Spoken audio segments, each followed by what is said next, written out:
아나운서가 소개하고 아재가 분석하는 아이템! 와. 네, 안녕하세요. 안녕하세요. 네, 오늘은 저희가 전장 사업에 대해서 이야기를 좀 해볼까 합니다. 최근에 나온 이슈부터, 따끈따끈한 이슈부터 한번 짚어보도록 하겠습니다. 먼저 삼성전자 퀄컴 출신 최원준 부사장이 개발실장 역할을 맡고 있다고 합니다.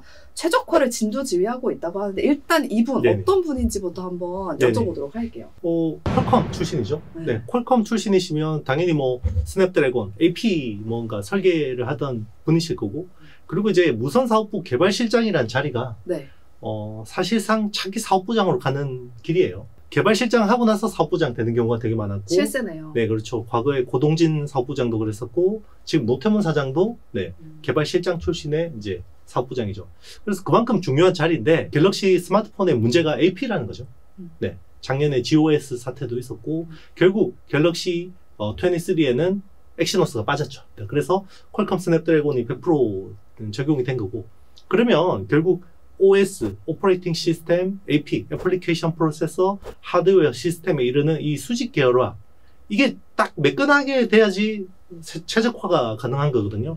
이제 이런 부분이 가장 큰 문제다라는 거를 이제 인지한 것 같아요. 그래서 최원준 부사장이 이제 중요한 직책을 맡았고, 이제 최원준 부사장 어떤 그 바로 아래 AP 최적화를 진두지휘하시는 분이 또 애플 출신이에요.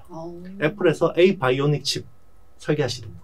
삼성이 이제 그동안에는 뭔가 좀 헤매는 모습을 보였는데, 이제는 뭐가 제일 중요한지 제대로 좀 알아가는 것 같고, 그리고 이 최적화가 되어야지 앞으로 뜨는 뭐 자율주행차든 AI든 여기서 뭔가 힘을 낼 수가 있어요. 네. 그래요? 네. 이 왜 최적화가 중요하게 되냐면 애플 때문이에요. 우리 스마트폰 초창기 막 기억나시는지 모르겠는데, 그 두뇌 싸움. 그래서 뭐 이게 싱글 코어에다가 듀얼 코어로 갔다. 와, 두뇌가 코어가 두 개라서 성능이 훨씬 더 1.5배가 좋아져. 그리고 쿼드 코어. 그죠? 코어가 4개다. 네. 그리고 나중에는 8개, 옥타 코어까지 갔죠. 코어가 8개면 대박이다. 근데 그때 당시 애플은 듀얼 코어였거든요. 네. 둘이 딱 비교해보니까 누가 이길게요? 듀얼? 네. 애플이 이겨버린 거예요. 압살을 해버린 거예요. 물론 이제 애플의 그 A 바이오닉 칩 자체가 워낙 잘 설계된 것도 있는데, 이게 OS부터 AP 하드웨어 시스템까지 최적화되는, 그게 결국은 하드웨어의 어떤 그런 열의까지 뒤집어 버린 거죠. 그때부터 와, 이게 최적화라는 게 장난이 아니구나. 근데 안드로이드 계열들은 태생적인 결함이 있어요. 뭐예요? OS가 구글이 제공하죠. 네. 그럼 구글이 OS를 제공해주고 AP를 또 제공하는 회사가 또 여러 개가 있죠. 퀄컴도 있고, 뭐 미디어텍도 있고, 예전에 뭐 이제 그 뭐 기린 AP를 하는 뭐 하이실리콘 같은 업체도 있었고, 엔비디아도 AP를 했었고, 텍사스 인스트루먼트도 했었고. 근데 이제 그 업체들은 다 접었지만 스마트폰 제조업체도 다 달라요. 그죠? 그러니까 이게 최적화에서 딱 맞는 게 안 돼요. 왜냐하면 범용성을 떼야 되기 때문에 최적화가 안 되는 거죠. 네. 그러면 OS하고 AP까지의 뭔가 최적화는 뭐 이게 스마트폰하고까지의 최적화는 잘 안 된다고 하더라도 최소한 OS하고 AP 사이에는 굉장히 유기적으로 돼야 되는데, 그게 이제 퀄컴의 경쟁력인 거고, 구글과 퀄컴의 어떤 합이 좋은 거죠. 그런데 구글과 엑시노스의 합은 좀 약간 삐거덩거린 거거든요, 그동안. 그래서 그게 삼성 스마트폰의 경쟁력 저하로 일어났다고 보고 있습니다. 그러면 이번에는 이 최원준 부사장이 갤럭시 S23에 대해서 강조를 했다고 하는데, 네네. 이건 또 무슨 소식이에요? 그렇죠. 그러면 뭐 그동안 삼성 갤럭시는 최적화가 안 된 거냐? 그러니까. 네, 안 된 거죠. 왜냐면 엑시노스가 그래도 삼성에서 자체 설계한 칩이니까 그래도 갤럭시하고 뭔가 이 매끄럽게 되겠지라고 생각을 했는데, 삼성은 워낙 거대한 조직이다 보니까 엑시노스를 설계하는 팀은 시스템 LSI 쪽이고, 이 또 갤럭시를 만드는 쪽은 무선사업부 쪽이잖아요. 네. 여기가 뭔가 유기적으로 서로 코어가 안 됐던 것 같아요. 그래서 지금 최원준 부사장은 무선사업부 소속이죠. 상당 부분 그 AP에 대한 설계 최적화 부분을 무선사업부 쪽으로 뭔가 이거를 이관을 한 거예요. 좀 키워주겠네요. 맞습니다. 그래서 이제 상대적으로 시스템 LSI의 목소리보다는 무선사업부, 완제품을 만드는 회사의 힘이 좀 더 강해질 거라고 보고 있어요. 네, 그럼 다음 이슈도 한번 짚어보도록 하겠습니다. 미국 반도체 지원 법안의 세부 사항이 나왔는데, 독소 조항이 생각보다 좀 까다롭게 나왔다고 들었거든요. 좀 자세하게 좀 전해주실까요? 무슨 이야기 나왔냐면, 이번에 세부 법안이 나왔어요. 미국 상무부가 이제 발표를 했는데, 미국에서 그 보조금 받을 경우에 일정 이상 이익이 나오면 이거를 미국 정부하고 공유를 하라는 거예요. 지저분하네요. 네. 다 먹겠다는 건가? 네, 일단은 이제 정말 지원해준다고 그래서 받으려고 했더니 정말 뱉어내라는 거고, 어떻게 보면 정말 그 시장 경제에 반하는 거죠. 그렇죠. 또 하나 더 대박이 뭐냐면, 미국 정부에서 지원금을 받았으면 미국 그 국방부나 네. 미국 그 유관 기관이 요구청할 시에는 팹을 다 보여줘야 된다. 그래요? 그럼 기술 유출 아니에요? 그렇죠. 반도체 팹을 누가 보여줘요? 그거는 정말 기밀이거든요. 보안 하나가 깨지면 그쵸. 정말 기술이 상당 부분 유출될 수 있는 건데, 그거를 요구한 거는 정말 미국의 의도가 명확한 거죠. 정말 반도체 제조 기술을 빨아가겠다. 뭐 이런 생각인 것 같고, 정말 이게 동맹한테 할 짓인지는 모르겠어요. 네. 그렇죠. 네. 손 안 대고 코 풀겠다는 네. 거 아닌가. 정말 그 지원금 규모도 처음에는 세공제 40% 투자금에 네. 막 이런 이야기 하다가 점점 줄이더니 나중에는 안 들어오면 뭐 재미없다 이런 식으로 하더니 정말 세계 경찰이 아니라 세계 건달인가. 진짜. 좀 네. 기대를 했었는데 네. 생각보다 좀 정말 대표님 말씀해 주신 것처럼 정말 네. 좀 지저분한 네. 그런 지원이 될 것 같습니다. 일단 네. 우리 기업들은 참여를 안 하겠죠? 그런데 이게 제가 이야기했잖아요. 이게 이제 지정학의 시대가 아니라 지경학의 시대다. 네. 이제는 경제와 안보, 경제와 국방 이런 네. 관계가 워낙 이 밀접해지다 보니 네. 저희는 선택권이 없어요. 네. 해야 돼요. 해야 되는 네. 거예요? 미국은 찍히고 싶지 않으면 해야 되는 거죠. 근데 정말 우리 기업들이 정말 현명하게 잘 대처를 해야 되겠다는 생각이 들고, 네. 우리 정부도 시끄럽지 않게 뒤에서 좀 이제 로비라도 좀 잘해서 이런 부분들 좀 잘해야 될 것 같아요. 이거 정말 잘못하다 큰일 나겠다 싶어요, 진짜. 앞으로 어떻게 대처하는지도 좀 지켜보면서 우리도 대응을 해봐야 될 것 같습니다. 그럼 본격적으로 이제 전장 사업에 대해서 이야기를 좀 해보도록 하겠습니다. 사실 2016년에 삼성전자가 세계 최대 오디오 전장 업체인 하만을 인수할 때 신의 한 수다 뭐 이런 평가를 좀 받았었잖아요. 네.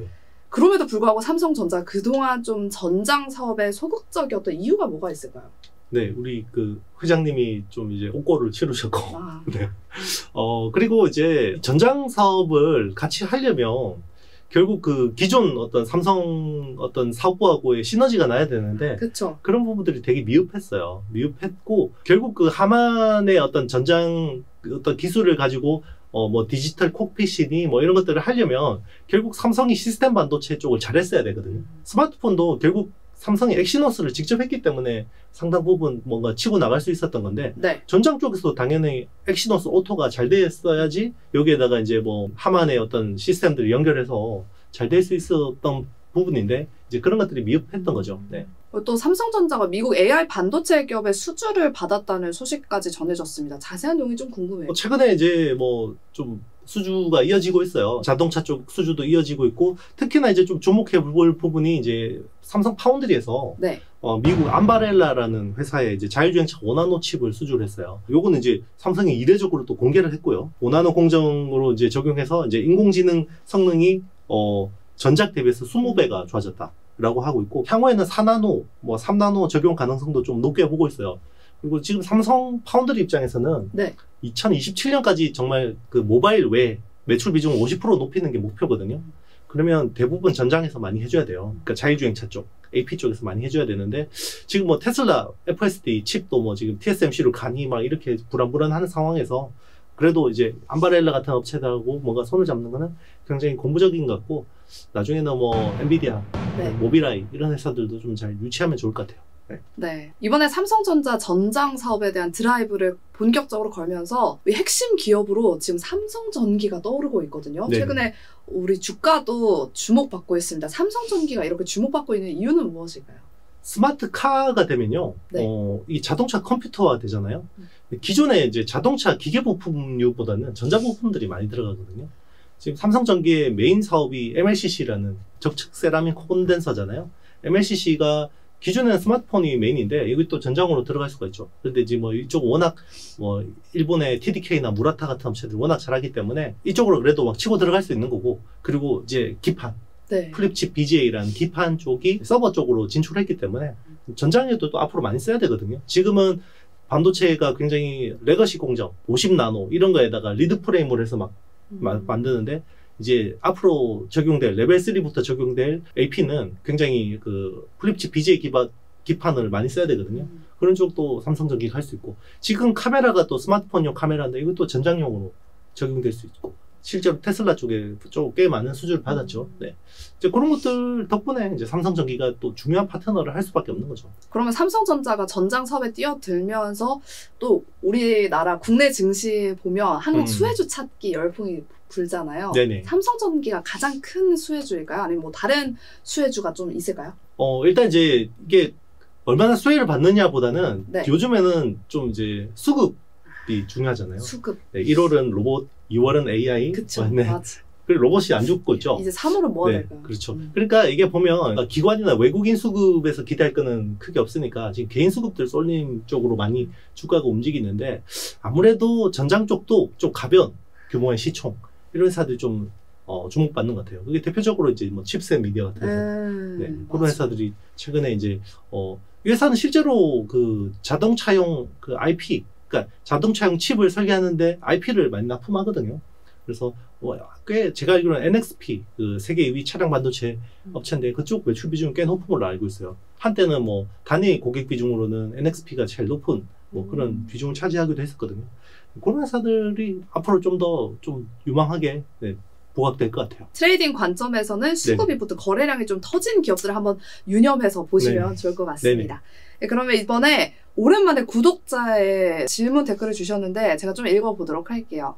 안녕하세요. 항상 좋은 정보 주셔서 감사합니다. 얼마 전에 뉴스를 봤는데 중국이 3년 후에는 OLED 시장을 한국과 양분할 거라고 하더라고요.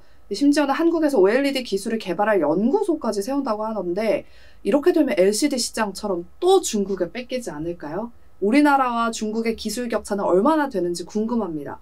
중국의 움직임이 또 심상치 않거든요. 대표님께서 설명해 주실까요? 그렇죠. 사실 그 뭐 중국 최고의 디스플레이 업체라고 하면 BOE거든요. BOE의 임원들이 한국 분이 되게 많으세요. 다 빼갔네요. 네, 그 한국에서 이제 퇴직하시거나 이제 핵심 이제 인력으로 계시던 분들이 굉장히 고연봉을 받아서 많이 가셨고, 실제로 뭐 임원회의도 한국어로 한다고 이야기도 들었거든요. 네, 그만큼 이제 그동안에 우리가 좀 굉장히 어떤 기술 유출에 대해서 안이하게 생각했던 부분이 있고, 그럼에도 불구하고 최근에 BOE 같은 경우는 애플에 들어가는 이제 TFT 방막 트랜지스터 선폭을 설계를 멋대로 변경했다가 애플한테 걸려가지고 문제가 되기도 했고, 지난해 이제 아이폰 15 이야기하는 거고요. 이제 14 이야기하는 거고, 그리고 이제 최근에도 지금 차기 모델 나오는 거, 그 아이패드 쪽도 이제 수주하려고 열심히 하고 있는데 기술 수준이 못 따라서, 수율이나 이런 부분이 못 따라서 아직까지는 좀 기술 격차가 그래도 한 뭐 2, 3년 정도는 벌어져 있는 거 아니냐라고 보고 있는 건데요. 그럼에도 불구하고 좀 우리가 안심할 처지는 아니죠. 앞으로는 이제 우리 폴더블 디스플레이나 뭐 이게 폴더블이 나중에는 롤러블 그리고 스트레쳐블, 이제 옷 같은 데 붙이고 막 IoT처럼 이제 될 수 있기 때문에, 그런 어떤 차세대 기술들은 계속해서 우리가 좀 초격차를 가져가는 게 필요하죠. 그리고 이제 지금 자율주행 차용, 이제 센터페시아용 이제 그런 디스플레이나 이런 부분들은 아무래도 자동차에 또 맞게 맞춤 설계거든요. 범용이라기보다는 좀 맞춤하게 되고, 왜냐하면 옆으로 널쩍하게 돼 있고 막 이렇게 거기에 맞게 또 만들어줘야 되잖아요. 네, 그런 부분들은 좀 우리가 좀 더 잘할 수 있고, 그래서 앞으로 이쪽을 좀 더 우리가 더 집중해서 좀 우리가 이제 기술 우위를 가져갈 수 있는 노력들이 필요할 것 같습니다. 네, 오늘 이야기는 여기까지 들어보도록 하겠습니다. 대표님 오늘 말씀 고맙습니다. 네, 감사합니다. 네, 오늘의 영상이 마음에 드셨다면 좋아요, 구독, 알림 설정, 댓글까지 많이 부탁드립니다. 여러분 안녕. 안녕.